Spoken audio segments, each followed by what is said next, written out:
Hello, I'm the Angry Spork. There aren't many constants in life, but one of the few is certainly this. Nazis suck. They really, really suck. Nazis suck. They really, really suck. They suck. They suck. So what's better than a superhero giving these short-sighted losers a deserved smackdown? 2 superheroes clobbering their faces in. But let's go the extra mile with a rare 3-hero crossover.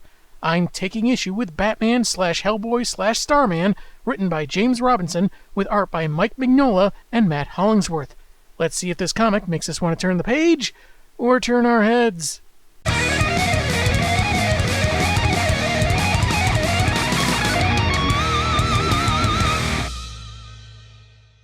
This review could have worked better the last time I did this theme year, since the subtitle was Triple Cross, but hey, hindsight is 20/20 and all that. Book 1's cover is a nice stylized sample of what's awaiting us.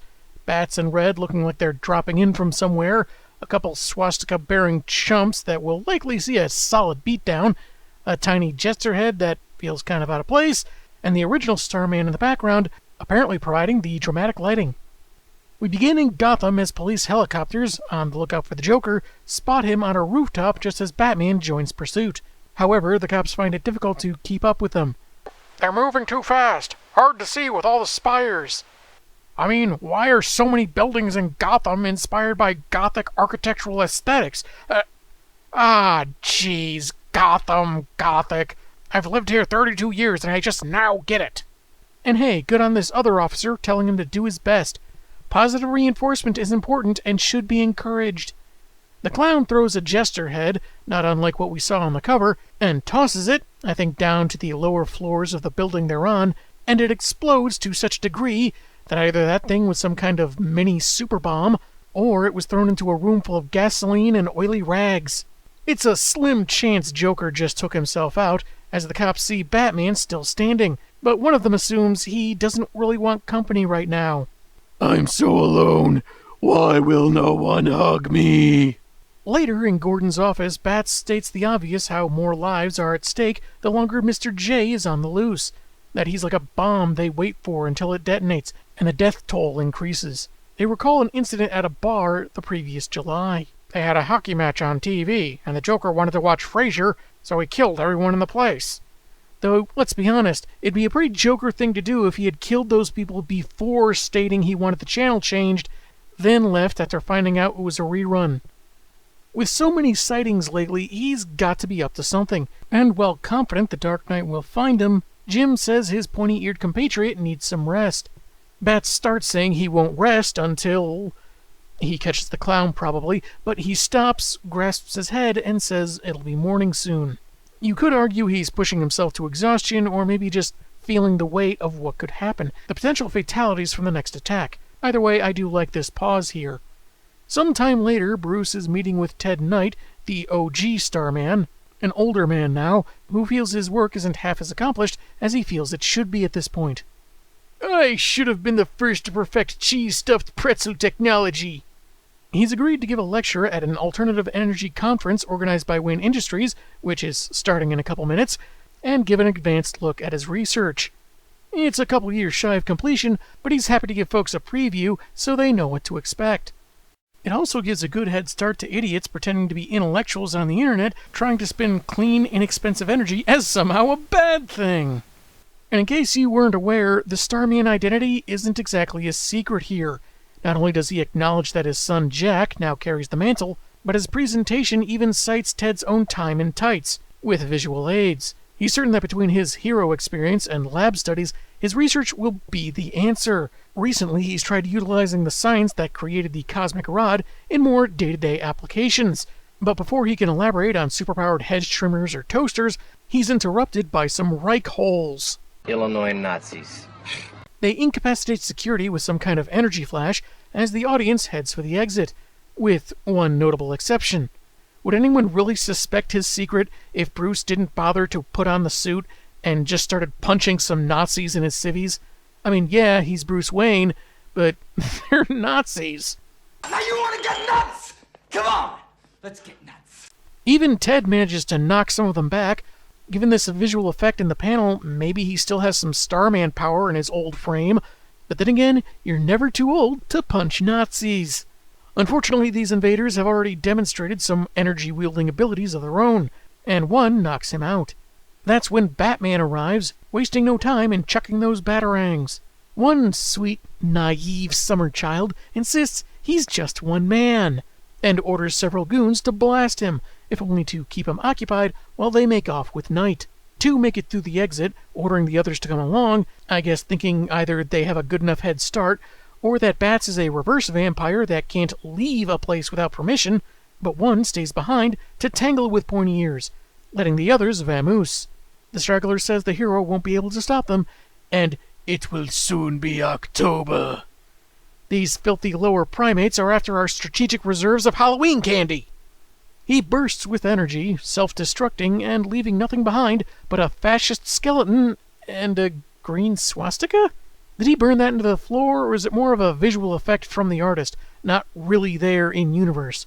Anyway, Bats arrives later at GCPD headquarters in response to the bat signal, but Gordon didn't light it. Hellboy did. And for those not aware, apparently in the Hellboy comics, his existence and the supernatural aren't exactly secret, like in those movies Ron Perlman was in. After Ted Knight's abduction, the Bureau of Paranormal Research and Defense sent him to help, and the two shake hands. Red explains that the goon that took himself out was actually referencing the Knights of October, a group of real old-fashioned Nazis based in South America. According to the BPRD, their latest plans involve magic that's best left unused. Even though the Bat prefers to work solo, it'd be better for Ted if they worked together. As much as the Caped Crusader may know about magic, he's clueless compared to Hellboy. Oh, the game of Trivial Pursuit these two would play against each other would be both epic and terrifying. Since spells and rites can involve scientific elements, that may explain why they took Night, but they'll have to find out once they locate him. So, Batman silently agreeing to the team-up, the two leap off the roof together to begin their hunt. Careful, it's a long drop. Hey, I'm used to this. I fall down a lot. I spent a few summers as an understudy for Wile E. Coyote. They begin with a guy dressed like a stereotypical Swami mystic, whom Bats knows likes to scam wealthy clients with talk about his knowledge of magic, and if he doesn't give the two answers, he threatens to call in Gotham's Bunko Squad? Even in 1999, that was an outdated term. But hey, that'll happen with some writers. He sends them to a guy named Giovanni who steals cars for getaways, and he's so intimidated by both heroes, he's quite forthcoming. However, he mostly deals with smaller-time crooks that need a ride out of town. For bigger league clients, they go to his associate, Morty Slade. Evil Morty? Of course, eye patch over the left eye, Morty Slade. It all makes sense. Eek, Barbadurkle. Somebody's gonna get laid in college. Giovanni knows just enough that Morty's latest job involved an airfield and a plane. Can those two things really go together? Later, it's Morty that Bats stirs from slumber in his apartment, claiming it wasn't him and he doesn't know anything, before the detective can actually question him. He busts through his window in only his undies, so even less protection from glass shards, and thinks it can't get any worse, until he stops by Hellboy, who casually says, "Boo." Whatever else I may say about this story, that is objectively hilarious and awesome. This is also apparently enough for him to give up the deserted airfield the two now find themselves at, crawling with ratsy goons. I hate Illinois Nazis. Red figures that finding the informants was so easy, perhaps he wasn't needed after all, despite all the punch-worthy faces ahead of them, but Batman is actually glad to have his assistance, given the magic involved. He even cites that old prep time argument that eventually he could have found a way around it, but admits Hellboy is more experienced in the supernatural. Red reciprocates, saying Pointy Ears really knows his city and that he operates in a strange world. Strange? You're a pot calling me black if what I've read about you is true. I mean, really. Socks with sandals. Truly, the grass can be weirder on the other side. But we decide which... Can the poems, it's arse-whooping time. I want fatty. I guess Bats wasn't feeling stealthy tonight, since they head out and are immediately spotted, evading energy blasts while whooping 'em butt good. The commander, Donst, orders his thugs to either stop or delay the heroes, even at the cost of their own lives, as he gets on a plane with their captive. Prioritizing getting Ted to San Diablo, he tells them to use the Spell of Passage, which is overheard by Hellboy. He says he'll take care of any magic stuff, while Bats takes care of the plane. He manages to get a bat line around a wheel as it takes off, but one goon is quick to leap from the plane and drop down on the vigilante, causing him to lose his grip and sending them both to the ground. Remember, it's not the fall, it's the sudden stop. And even though it looks like the Dark Knight used him to soften his landing, I'm sure he's not dead somehow. In the nearby hangar, Hellboy is trying to stop a handful of idiots from enacting the Spell of Passage, but he's too late, as one sacrifices himself in a way I'm leaving out as it might be too much for YouTube and too jarring for some viewers. His body becomes a vacuum, pulling everything in, beginning with his idiot buddies and Nearly Red, whose grip on the ground gives way. Good thing he's grabbed by Batman, who's tethered to a beam. Weird how he's holding this big demon man while experiencing something not unlike a black hole that even makes the beam start to bend, but it's HB who looks like he's straining, yet Bats doesn't even look a little bit phased. Maybe he thinks he can scowl this spell into giving up, like it's a mugger or a henchman working for Mad Hatter. The spell ends in another swastika, because I guess these clods insist on branding everything, and it eventually dies down. Soon they're in the Batmobile, racing to a plane provided by Batsy's friend, Bruce Wayne, which should be fast enough to get them to San Diablo, possibly ahead of their targets. Unfortunately, the bat signal lights up again, and when they meet up with Gordon, he says Joker's finally unveiled what he was planning.